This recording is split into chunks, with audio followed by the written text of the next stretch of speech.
Good afternoon, everybody, and welcome to the Payments Leaders Show. I'm your host, Adrian Evans, and this one's a really special episode for me. So I'm absolutely delighted to welcome Nicky Perfect. Good afternoon. Good afternoon, Adrian. Thank you so much for having me, and thank you for your kind words.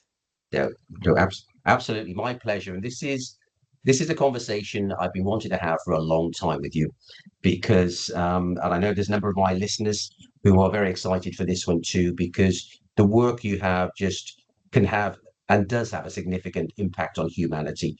So I think the best thing to do, I wonder if you could introduce yourself, please. Yes, certainly. So my name's Nicky Perfect. That is my real name. As my dad always says, that he was born perfect, and my mum only became it when she met and married him. So his favourite joke, my mum would be rolling her eyes, but yeah, Yeah, we lost of my course. dad in we lost my dad in 2022. But I always like to start anything off with his favourite joke in memory of him. Nice. My background is in policing. I was a police officer for 31 years. And the last decade of that, I was an international hostage and crisis negotiator. And when I became a negotiator, if I'm honest, I thought I was quite a good communicator before I became a negotiator. But they really taught me a whole different set of communication skills on how to build relationships with people in very challenging and difficult circumstances, life and death circumstances. And it was the best time of, I just feel so privileged and honoured to have been able to do that role. I retired from policing in 2018 and quite randomly ended up setting my own businesses up, but found that I was using the same skills as I had done as a hostage and crisis negotiator with my customers, with all my internal and external stakeholders, definitely with the now 19-year-old in my life, definitely with my other half. And I realised that quite a lot of people could benefit from just learning the skills, because we're not really taught them. I didn't learn them until my early 40s, and I really wish I'd learned them a lot sooner. I think life might have been a bit easier in some circumstances. And so that's what I do now is I teach, I do keynote training, I do speaking, I do podcasts, I train people in workshops on how to manage conflict and how to have difficult conversations, really just using the skills that I learned as a hostage and crisis negotiator. Well, thank you. And I'm, as I say, really looking forward to our conversation today because for me, I've been what I would say a commercial negotiator for the best part of 30 years. But for me, there's no higher risk, a higher stake negotiation than human life itself. So I know we're going to get into that, but I wonder if we could start at the beginning. Mhm. And how did you originally become a hostage negotiator? I always say that, a lot of people say that communication is a soft skill, and I like to challenge that now and say, actually, communication is a life-changing and a life-saving skill. And so I became a hostage and crisis negotiator from a conversation. This is what I mean by the power of communication and conversations. And I think a lot of the time we don't even realize it. But if you look at your life, if your listeners, they look at their lives, how have you got to certain places? And I'm going to make a presumption that a lot of it is through different conversations. So I'd been a police officer for 20 years. I was an inspector. I'd worked mainly in South London in some very busy places. I wanted a new challenge. And so that new challenge for me was to do something that I had never done before, which was to become a firearms officer. And I did all the training, very intensive training, as you would imagine. And I took on a team of 43 people, all of them men. I was one of 7 women out of a unit of 650 at the time, and the only female inspector that had ever been recruited directly onto the firearms unit without any firearms training before. I didn't realise that until I left policing itself. I don't know if that was a good idea or not, but I'm one of these people that really wanted a challenge, and it seemed like the next obvious step to do. And I really struggled, Adrian, to be honest with you. I really struggled in that role. I realised much later on in life that I struggled with the role because the way that I am, my values and my belief systems, I'm very much a people orientated person. And so I like to talk to people and have conversations. And firearms policing was just a different way of policing. Nothing right, nothing wrong with it. It suits some people, it doesn't suit other people. And I was one of those people that it didn't particularly suit. And I don't know if you can relate to this, but sometimes when you feel like a round peg in a square hole, Mm. it becomes all consuming, Yeah, all yeah. consuming, and you often can't see a way out of the situation. Well, I was very lucky because a lady joined our unit. I'm going to call her Liz. She was two ranks above me, and she was one of these people who, when you had a conversation with her, you felt like the most important person in the world. Mm, You left her office feeling empowered and motivated and valued. And I was like, how does she do that? Well, of mm, course, mm, I realised it's because she was giving me a really good listening to, because she was a hostage and crisis negotiator. And then she said this one sentence to me, and here's the power of this life-changing conversation. And she just said, Nick, have you ever considered being a hostage and crisis negotiator? And I was like, well, I hadn't really. I hadn't really thought about it. I knew about negotiators. I knew what they did. I worked with them, but I didn't know really who they were what their training consisted of, their strategies, tactics, anything like that. So I started to find out more about it.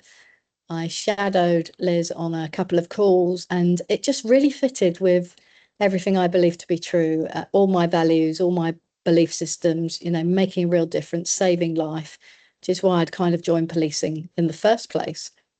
And so I applied and was successful in that application. For those of you people that don't know who are listening, the world of hostage and crisis negotiation in the UK, police officers do it on top of their day job, apart from this unit, which was a full-time unit and had 6 people on it at the time. So I went on my course in December 2008. As I said to you, I thought I was a pretty good communicator. I thought maybe this would be a nice 2 weeks away from work. Maybe I was probably a little bit arrogant about how that course was going to go, but honestly, it changed my life. I was taught so many different things. And I had one of those epiphany moments whilst I was there, which was, this is amazing. I'd really like to definitely be a negotiator for the rest of my career. I'd really like actually to see if I could get on that full-time unit. That would be incredible. And this training staff here have just made such a difference in my life. I'm wondering if I could get onto that team as well. 5 years later, a space and place came up on that full-time team. I was successful in my application to get onto that.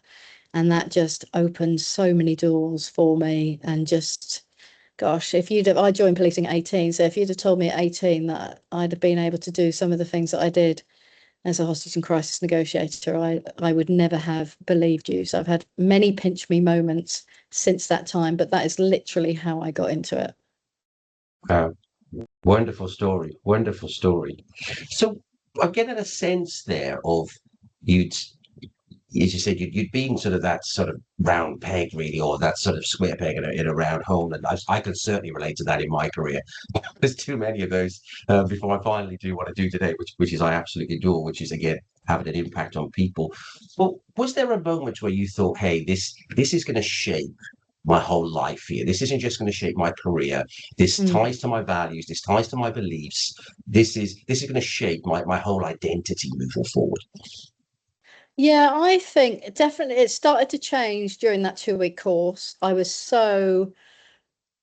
gosh, I just loved that 2 week course. And I had such a connection with the other people that were on it that I really thought, okay, well, this is amazing. How do I not know this exists after 20 Mm, years of policing?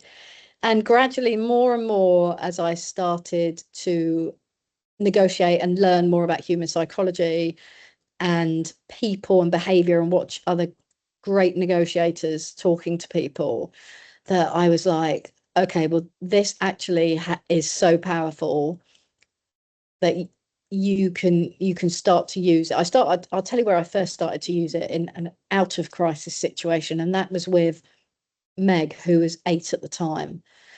I always say I was a great parent until I had a child in my life. And then I was in my early 40s and Meg was 6 when she popped into my life, which was about the same time as I was learning to become a negotiator and practicing the skills. And I remember one of my instructors always, yeah, Nick, it's like, well, how do you practice these skills if there's not a crisis? And he said, just do it with everybody.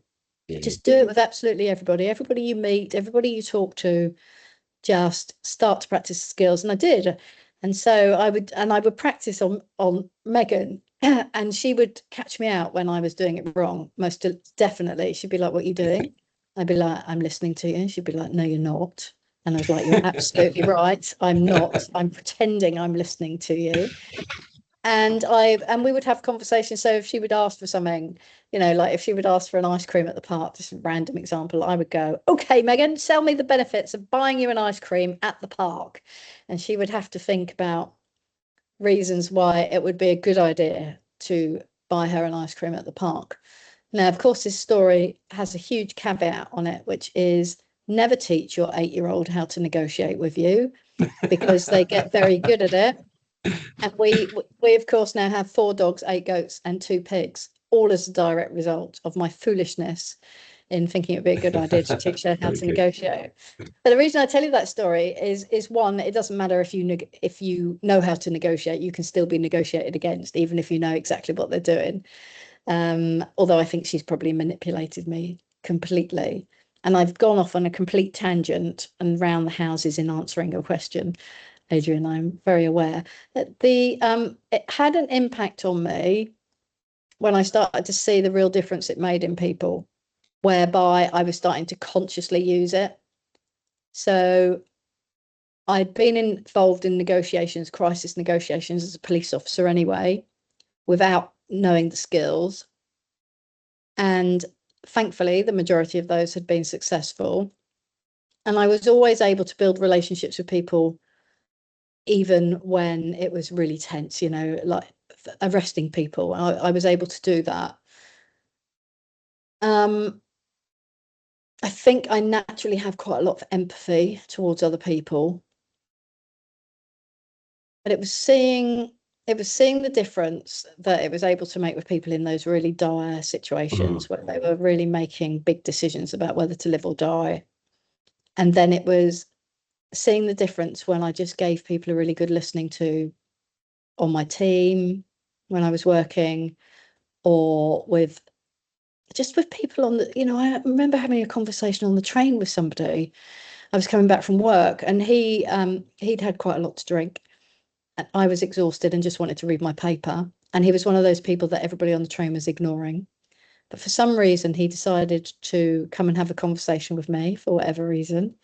And I thought, okay, I've got 2 options here. Well, I've got 3. One, I can just say, actually, I really don't want to talk to you. 2, I can pretend that I'm listening to him and just carry on reading my paper and see if he'll go away. And 3, I can actually use this as a really good opportunity to find out about somebody else's life and practice my skills at the same time. And I chose to do that. And I found out all about him on my train journey home and practiced those. And when I was getting off the train, he was just like, well, thanks for listening. Thanks for your time. And I thought, wow, that was an easy 15 minutes of making a difference in somebody else's life. And so the more I used the skills, the more impactful I saw that they were. And then definitely when I left policing, and honestly, I left policing thinking, well, how can I use these skills? That was my initial thought, because I was like, well, where am I going to find people in crisis? Of course, because there's hardly anybody in crisis in the everyday world, is there? The most ridiculous thing I've ever thought, I think. And apart from the world, apart from the world, apart from everybody who's having their everyday challenges and living their lives. And then when I was, I ended up randomly buying my local village garage and converting the car showroom into a coffee shop and a community hub area. It was a gym to start with, and then it became a community hub. And keeping the garage, and people would come and I'd talk to them every single day and use the same skills, and they all had their stories and they all had their own little crises that they were facing. And I thought, yeah, well, actually, I'm using these skills all the time. I think there is a need for more people to learn these skills. And also in every story that I had the privilege of being part of in policing, there was always a lesson to be learned. And for me, it's like, what is the point if you don't share the knowledge? Wow, wow, fascinating. I think that's a very high bar to. Look, I'm a very curious person, and I've set this bar for myself, which is I try and learn from every human interaction I have. But there are times when even somebody curious like me is just, you're tired, you're exhausted, you just want a bit of time on your own to try and take that forward. I'm wondering if we could go to the real nub, though. I've been dying to ask you this question. You're in a situation where you know now you're in a crisis. Mm. It's tense, and there could be multitude of very dangerous situations that you're now in, from somebody using a baby as a human shield to somebody about to take their own life and everything else in between that. Um, I'm really fascinated to understand what goes through your mind, and when does the training click in? Those first 60 seconds as you're entering that situation, what's going through your mind, Nicky? So the first, well, there is a lot going. There's a lot going through my mind, to be honest. There is, this is high. This is high risk. I know it's high risk. And then there's the just rely on your training, rely on what the things that you've been taught by some incredible people that have already had similar or same experiences that you're walking into. And certainly as a new negotiator, you were always paired with a more experienced person. So I would immediately be thinking of what I was going to say. What what was I going to say to that person in crisis? How would I approach the conversation? Was I going to stop and pause and look at the world from their perspective and just kind of say that out loud, say what I can see, say what I can hear? Was I going to just give them a big open question, or sometimes am I just going to sit next to that person and create a relationship through time and presence, and then ask a question? Because often when people are in their deepest, darkest moments, they don't acknowledge that you're there for a long period of time. And really, because they're not interested in the fact that you're there, because it's not about you. So it's about how can I do that? And I remember we worked with this incredible group called Hear Us that were based down in Croydon, and they would come and help us when we were training. So I became the director of UK training and had the privilege of running those 2-week courses that changed my life forever. And we worked with them. And I remember one of the ladies, Jane, her name was, she said to me, sometimes when I'm talking to somebody in crisis, there, I will just say, look, we've spoken a lot and I can hear that you're tired. So how about we just sit together? I'll stay here on the end of the phone. I'm not going anywhere. And we'll just sit and be together. And if you want anything more from me, just ask me. And I found that such a powerful statement. Mm. And I was like, gosh, that's, because silence is powerful. And a lot of us feel the silence because we're uncomfortable with it. But it's powerful for a lot of reasons in the world of negotiation, like giving you time to think, letting the other person talk, just pausing to ensure you're not reacting. And I thought that's such a powerful thing to do, is to just give somebody your time and presence. It didn't cost anything. It costs a moment in time. And all of us have the power to do that. All of us, wherever we are in the world, doing whatever we're doing, we all have the power to do that. Mm. And like you said, I believe, my personal belief is that in every conversation, there is there is an opportunity to make a difference in your life or the life of the other person. But it will depend on how present you are. Yeah. So I'm hearing there that creating that, if I could use a term there, psychological safety is fundamental to creating. But that's born out, it sounds to me like that's born out of not necessarily words, but it's born out of a presence and born out of a desire to connect on that other person's terms. Yeah, I think you summed that up beautifully. It's it's it's trusting yourself, it's trusting the other people that you're working with, because you've all been trained to the same standard and the same level. Mm. It's about trusting the process and the skills that you've been you're using and that you're used to using. And it is about it's about a deep sense of connection and Mm. curiosity and understanding, what on earth has happened today Yeah. to bring this person to the place that they are in right now, whether that is an armed robbery gone wrong, whether they've kidnapped somebody, whether they are making a life or decision and it's about suicide for themselves, what has brought that person to this space right here, right now? So to state something obvious, I hope here is that, I've always viewed curiosity as the sort of opposite of judgment. Yep. And in this situation, all judgment is suspense, I'd imagine. And we're just getting a deeply curious, resourceful, and open mindset. Is that what I'm hearing here? Yeah, yeah, it is. And the thing is, we know we judge, don't we? We know that we're quite judgy as human beings. We could, because we have to keep ourselves safe. It comes from primitive brain. So Yeah. we know that immediately we have our biases and that a judgment will pop in. So for me personally, it's about recognizing I judge people. So, okay, oh, here it is. Here's my little judgment kicking in. Right, well, I don't need that today. Thanks very much. You can go Okay. over here. I'm quite safe. Right. Everything's okay. This isn't about what I think or feel. It's not about my belief system from this person. It's about them and all about them really. And I'm going to help them to get to a stage where we can collaborate together to save a life, whoever's life that might be. Well, obviously, it seems to me that you live by the mantra of the sort of three words of the big thing is preservation of life. That's it. Mhm. That's your sort of North Star. In my understanding is.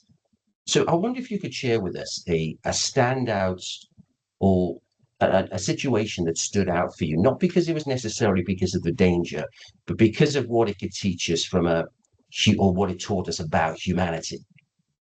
Yeah, definitely. I'm very happy to share with you my first ever negotiation. Obviously I never use names or Sure, locations of course.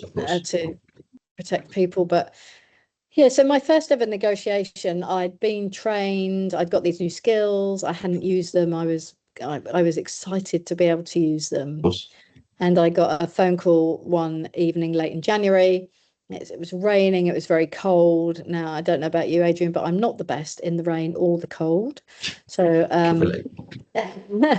but I remember my work phone going and picking up, and you know when you look at your phone and in the middle of the screen is the name, and in the middle of the screen was the name Stuart, and so I was super excited because Stuart was the person who had taught me how to be a negotiator. So I was getting all those physical reactions, stress or anxiety related, sweaty palms, stress across the neck, the beating heart. So I'll answer the phone, and Stuart tells me that a young man has recently been released from prison for grievous bodily harm. He's gone round to his ex-partner's address. The ex-partner and he have had an altercation. They've got a child together, and he's never seen the child. The child's very young, about 2 to 3 months old. And he takes the child without mum's permission, and drives away with the child.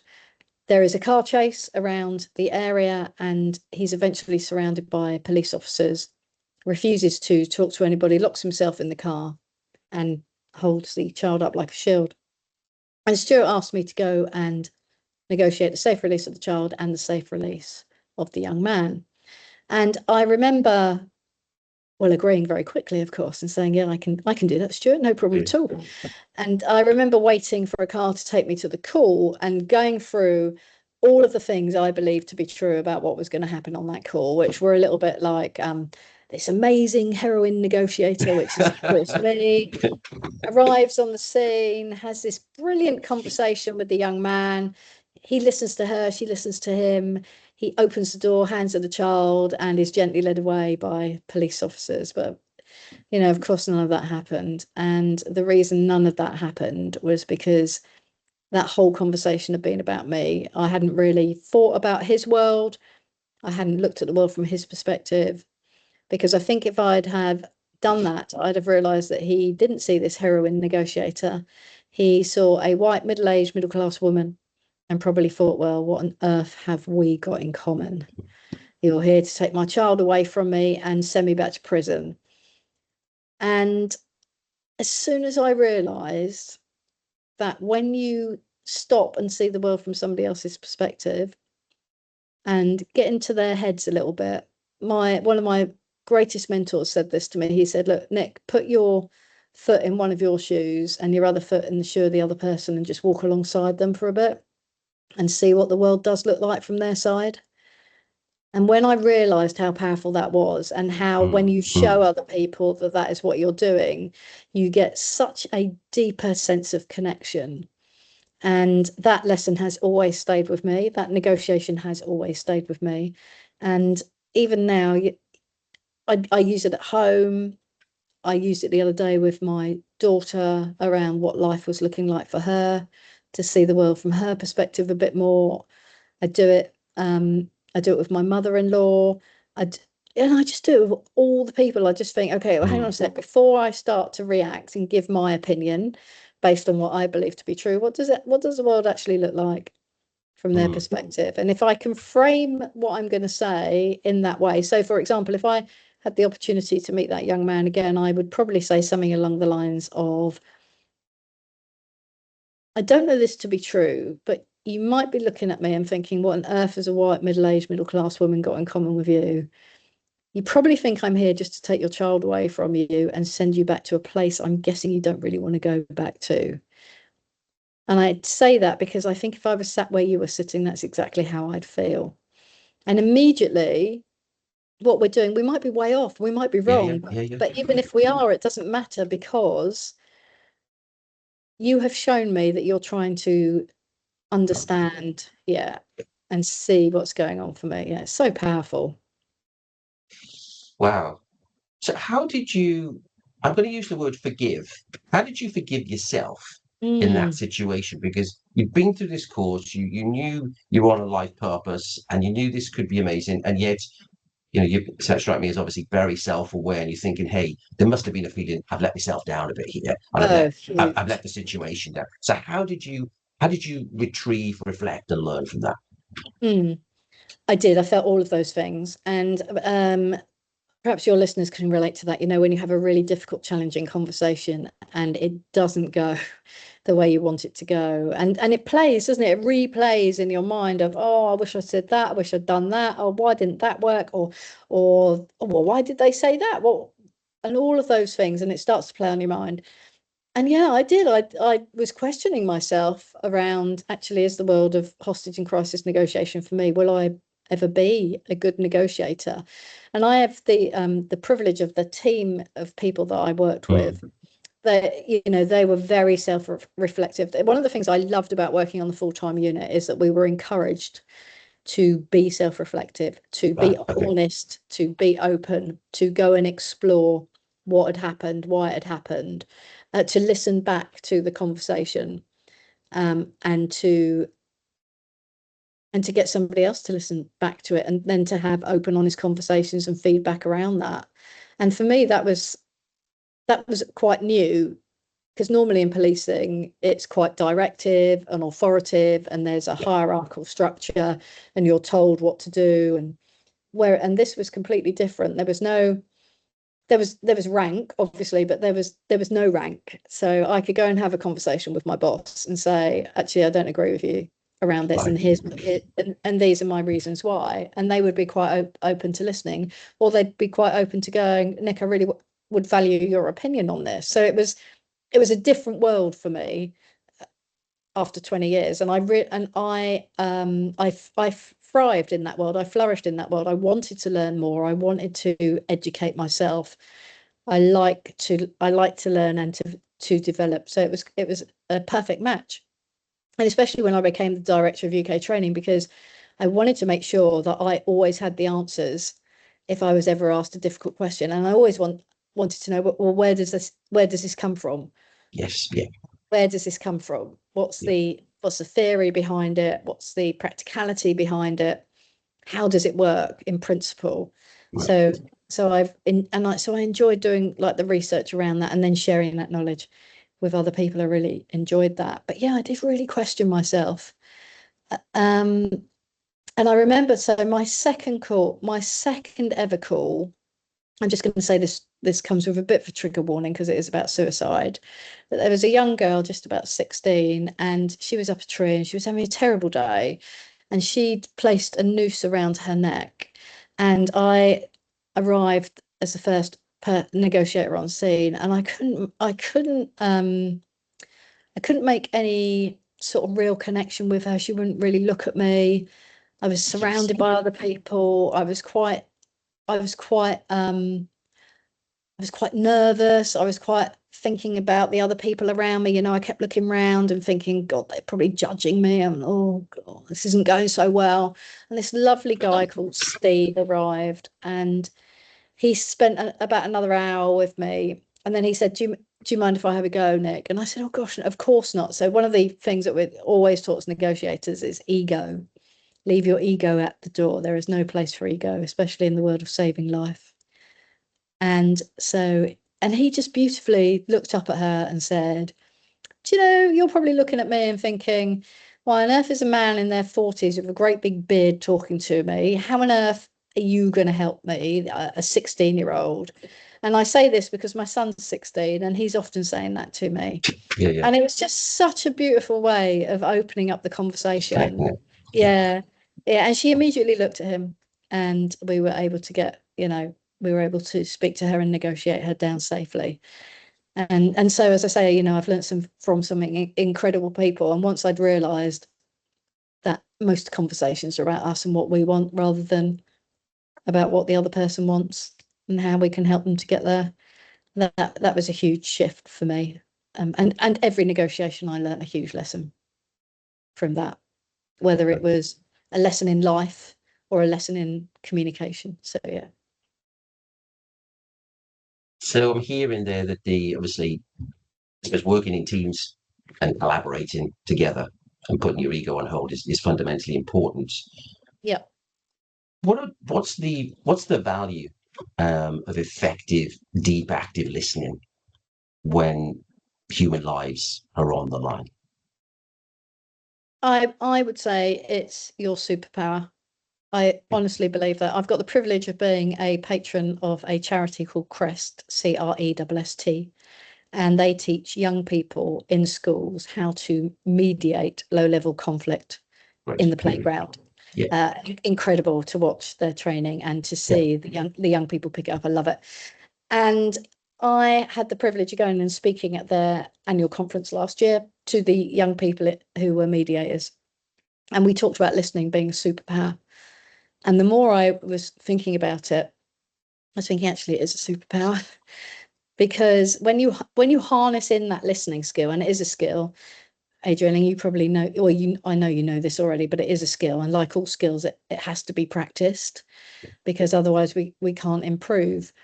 And when you can be in that moment with somebody, focused on everything that's going on for them, not for you, listening to what they're not telling you, listening for those sentences that mean so much more, like you don't understand me, which means you don't see me, you don't hear me, you know, I don't feel valued, I don't feel validated, all of those things, because underneath sentences are so much more. There's so much going on. I always call it the tip of the iceberg conversation.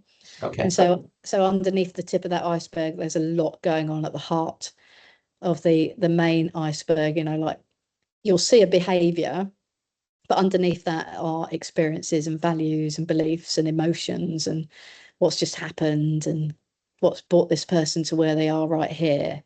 So there's all this going on. But if you don't listen to somebody, you can't get to the heart of that. All you'll get is the tip of the iceberg conversation, because the person probably won't trust you enough to let you know what's really going on.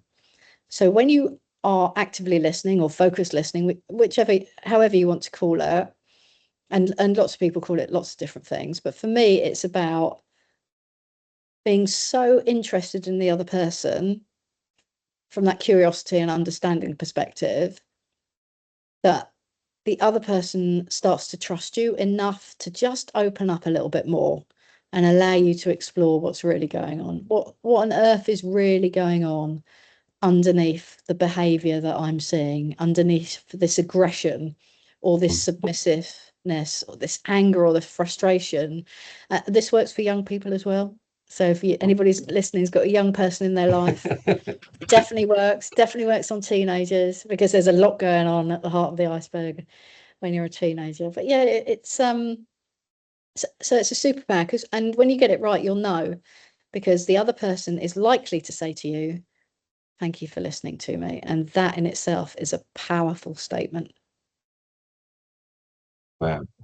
And just something you said there, this active listening or focused listening, but it's the first conversation you have with yourself, which is to say, actually, I'm ready, I'm open, I'm curious. I've had the conversation myself, would be ready to receive this other person. Is that the first conversation you're having, really? Yeah, I think you're probably right. I think on the way to the call, to any incident, I'll be having conversations in my own head. I'll be putting aside all the things, like if it's 2:30 in the morning, I'll be thinking, one of my first thoughts might be, oh my goodness, I'm so tired. Am I in a position to Yeah, yeah, actually have this yeah. conversation with the other person? And that in itself is a very good question. Am I the right person to be having this Right. Okay. conversation? Right. Okay. Is it the right time to have the conversation?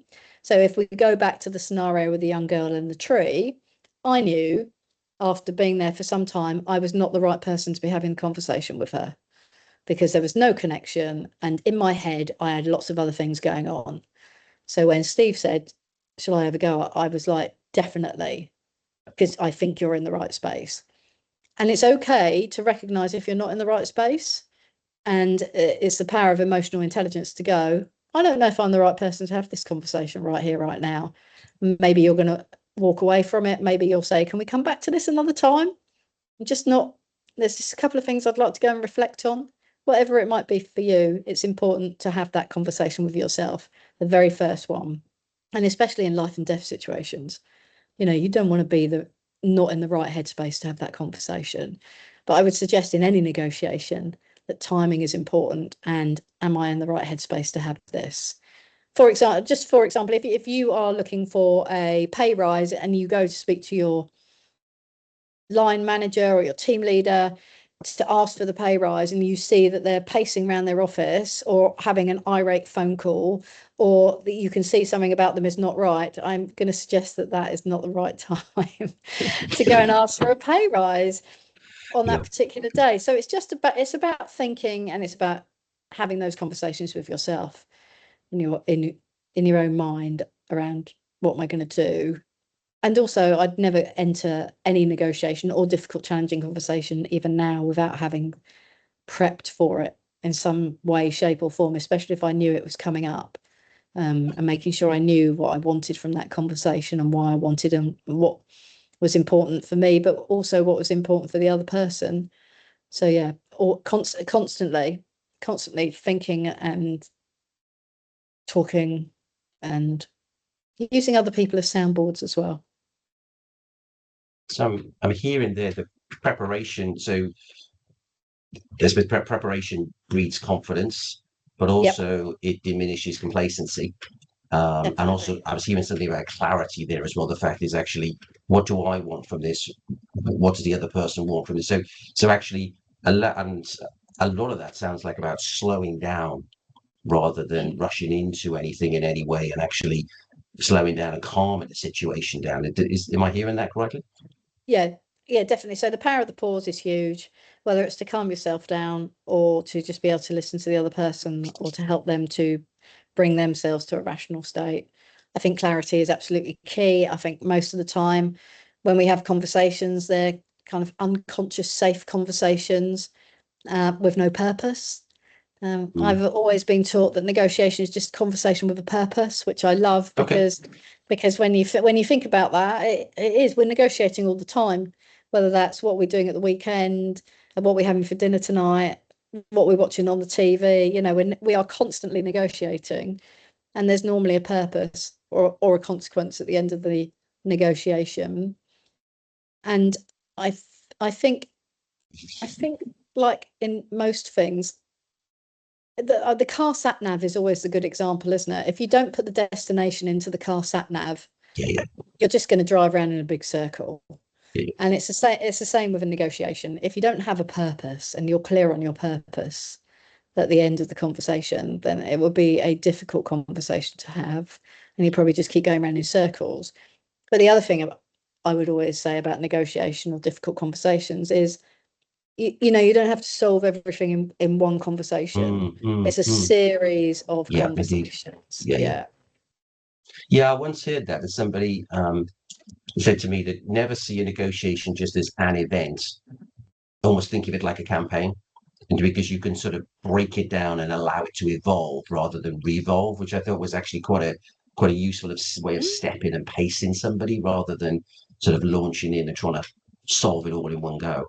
Yeah. Oh, I really like that. I'm going to borrow that with pride. Thanks, Adrian. It's copywritten, so there we go. No, yeah, of course, of No, course. but it's right. Yeah, I really like that. It's a series of conversations. It's not. Yeah, it's Mm, a campaign. yeah. So we've got a lot of leaders. Obviously, we're called the Payments Leaders Show. That's because we work with leaders in the payments industry, which is a very complex and complicated process that affects all of our lives every single day. And the reason I'm in this industry is because it's full of wonderful people who don't just think about themselves and who want to, try and raise all boats to do better things for lots of people. Mm. But if you join to the leaders there, how can they take this situation and try and help manage their teams more effectively through ambiguity, uncertainty, complexity? Mm. Yeah, I think we have to remember that it doesn't matter what business we're in. And another one of my mentors told me this. He said, "Look, Nick, it doesn't matter what business you're in. At the end of the day, we're all in the business of people, Yeah, yeah. and we all have." So, three of the most powerful lessons I learned as a negotiator. Number one is we all have our own story. Yeah. And depending on where we are in our story will depend on whether we react or respond, and will depend on how we communicate and behave to another person. Mm. The second one is we all have a crisis, sadly, at some stage in our life, and change often brings its own crises with it, or the fear of change, or the fear of loss, or something that's out of our control will often cause our brain to go into crisis mode. So if we just think of the brain as being emotional or logical, there's a great book, I don't know if you've read it, called The Chimp Paradox, which talks about this in a lot more detail, and talks about the emotional brain being 5 times stronger than the logical brain. So if you imagine with your teams, if you're going through some change or they're going through some change that you don't know about, they'll often be in their emotional state rather than their logical state.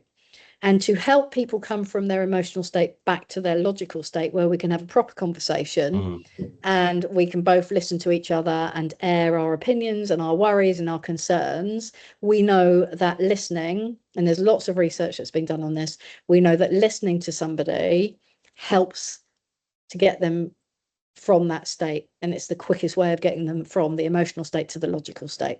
Now, it doesn't mean that they won't go back to the emotional state, because of course they will, because they'll be playing it out in their own heads. And one of the things that allows people to play scenarios out in their own heads is lack of communication or ineffective communication. And I think sometimes as leaders, we're worried about telling our teams things, but if we don't tell them, they'll know something's happening and they'll make it up. Yeah.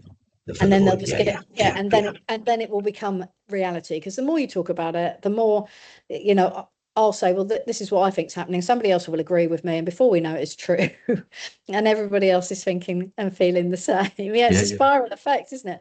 So I think good communication, good listening, and remembering that those little conversations and corridor conversations, we call them, don't we, in the world of business? Those corridor conversations are probably 85% of building relationships and getting good relationships, so that when we have those more challenging, difficult conversations, the other person will trust you, and they'll go, actually, I do trust you. So I'm in my fear state. I'm going to listen to what you've got to say. Okay. So yeah, that's what I would say. So I'm hearing there actually I suppose it's a challenge for the leaders is actually let's use the opportunity before a crisis. Yep. Let's use the opportunity to build that, not just goodwill, but build that bank of trust. And again, in our industry, the whole industry is built on trust. The whole piece, even when we try and go and buy a coffee, it's built on trust that everybody's going to be paid. But use that time before we get to a crisis, rather than I see many leaders reacting in a crisis, and they haven't got anything in the trust bank. So they're not trading there effectively. Yeah, definitely.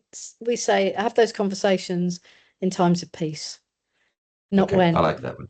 not when those conversations are when everyone's heightened. Yeah. So preemptive conversations go a long way. They help keep people reassured, and and it helps people to feel safe.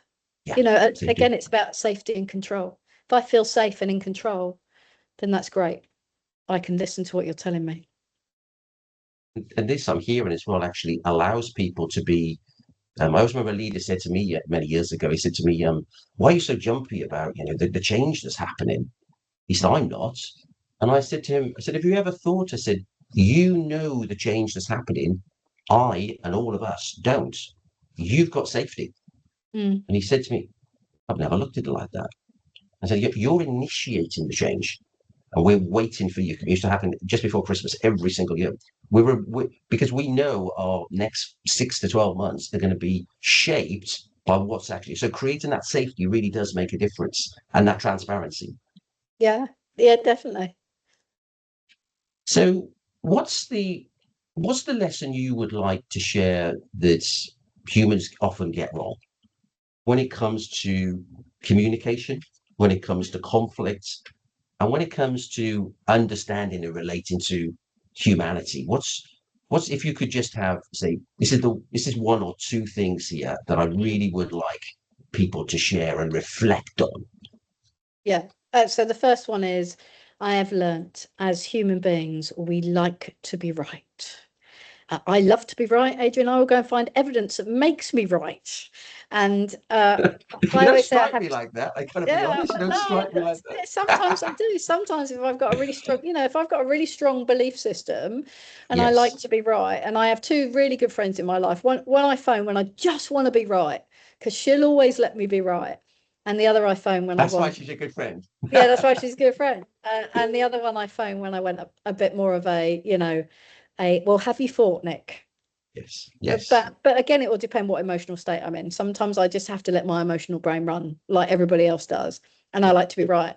And I think that's probably the biggest cause of the conflict in the world as I look at it now, is that we have very strong beliefs and opinions, and we like to be right, and sometimes we're not right, and it's hard to press the pause button and go and say, actually, do you know what?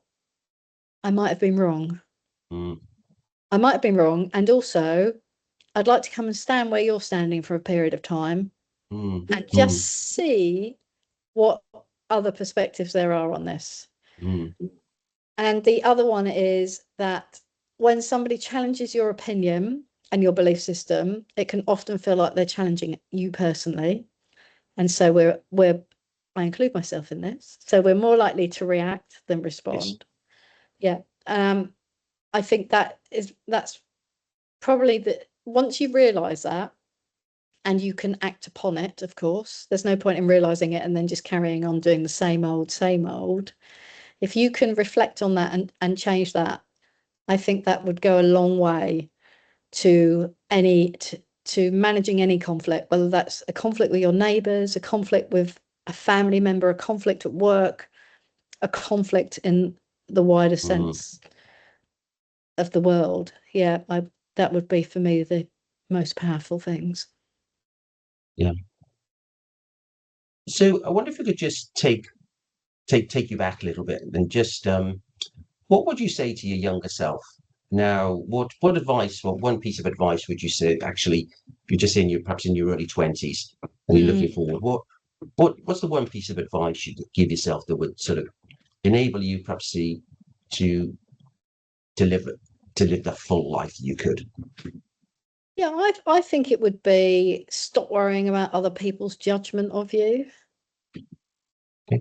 Definitely, now I'm in my 50s, I worry much less about how people judge me. But when I was in my 20s, I think it's quite a big thing. And I think even now, with all the social media uh, Mm, and, and all the online things, I think when you're young, it's harder to yeah, just think about that. But yeah, I would, if I were to have a conversation with my younger self, it would be that is to stop worrying about other people's judgments about you. nice, nice.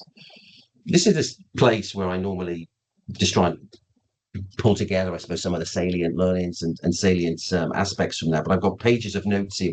Would you mind if I just shared some of the most salient pieces Of course that come not. out for me? Yeah.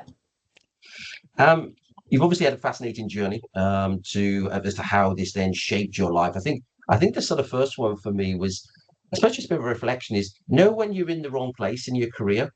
And even if it's a case of saying, actually, I know this isn't where I want to be, I don't know what and where I need to go, but one conversation, one Mm. suggestion, one question could expand your awareness and lead to a catalyzing effect and lead to a whole chain of different events like it has for you.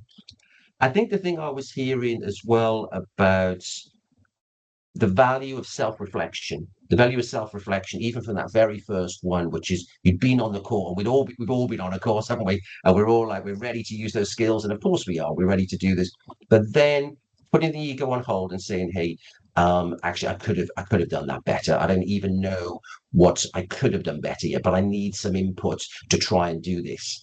But Mm. that's built, like everything else is here, on psychological safety. So, in the most difficult situations, I think I was hearing from you, the best situation in many ways is to avert the crisis and have deep levels of trust with people. Obviously, you could do that in your role, but that's really, really important to build that deep level of trust. I think the value, and it definitely listens to our leaders here, who are many of whom I know are both very emotionally intelligent and mentally dexterous in terms of how they operate and collaborate. But don't be scared to say, actually, I'm not working in this situation well. There isn't a connection. There isn't a natural space. So somebody else can take over from me, or I could take over from somebody else because Mhm. this is genuinely a team effort, because our life is on the line in this situation. Mhm. You, I think what I really liked as well, what you're saying about listening, I took the message that everybody needs a good listening to, that, and everybody has a story. And actually, in a world of a good listening to is probably quite a scarce commodity, but actually, it can make a huge difference, whether it's somebody on the train or whether it's in a deep meeting or whatever that may be. It's a great start for connection, for human connection. Um, and also, then for leaders, I think the big one was the power of pausing and the power of just slowing things down, and also the self responsibility to start with the first person to talk to or the first person to listen to is yourself. Are you in the right emotional frame of mind to be able to enter this situation and have the maturity to know that if that's not the case? Sorry, there are many of these. And then I think the other one for me was then, I think what really came out as well is, again, slowing things down and not trying to solve everything really quickly, even in that conversation. So I'd imagine, obviously, even that some of these negotiations could go on a long period of time, Yeah. and you know, looking at it more like a campaign than just an event. And I think the final one was as well then just recognizing the fallibilities and the realities of the human condition, which is we all do love to be right. We Mhm. love our identity to be validated. And if you've got an opportunity to validate somebody, why not embrace it? And also, but also then be kind to yourself, which is actually, we can spend a lot of energy wondering what everybody else is thinking, when actually we could be getting on with doing some phenomenal work in the world and impacting many people. Yeah. Beautifully summarized, Adrian. Thank you. Thank you. Thank you. I wonder if you could leave us with, if I can leave the final words with yourself, or a final comment. Yeah, I think my final comments would be this, are that, every interaction we have with another human being, we can leave them feeling empowered and motivated and valued and validated, or we can leave them feeling completely the opposite. And the thing is, we will never really know. So the only thing that we can choose to do is think about how we'd like to leave that person feeling as we walk away from that conversation. Wonderful. Wonderful. And I'd imagine that starts with being very curious.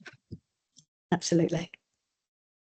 Well, Nikki, you knew I was very excited about this conversation. There's many people anticipating listening to this, so um, I think I can only thank you for your time, your wisdom, your calmness, and the work you do. So thank you very much indeed. I very much appreciate it. Thank you, Adrian. I really appreciate being here. Thank you for having me.